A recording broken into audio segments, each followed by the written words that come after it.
And the agreement of peace was signed in Mexico actually in about 1992, 1994. It was actually a period of time of negotiations, and it started in about 1990, 1991, and then ended in 1994.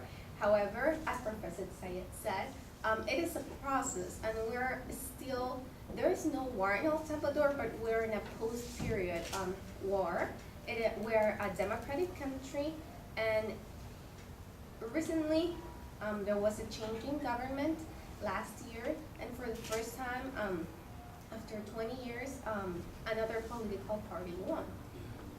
And it has been a very exciting process to see in my lifetime.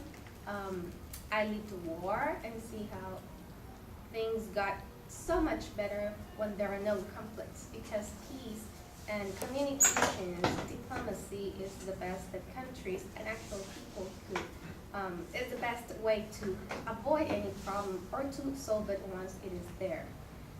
With that being said, I don't know if Professor Sayed would like me to talk a little bit about how the peace agreements were reached in El Salvador. My pleasure. The United Nations had this office, or opened it for the negotiations in El Salvador. It's in Spanish. It was called ONUSAL because it was the Sal of Salvadoran, and the ONU because of the meaning of United Nations in Spanish. Our official language is Spanish, however, most of the people also speak English. And the U.S. played a main role in the solution of the conflict in El Salvador in a very positive way.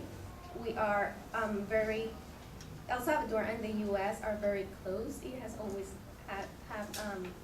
they have always had very close relationships, and particularly now, it is very good, their relationship with have. Once the peace accords were signed in Mexico, the office of the United Nations was still open until maybe a couple of months or years after, promoting the peace and making sure that peace was going to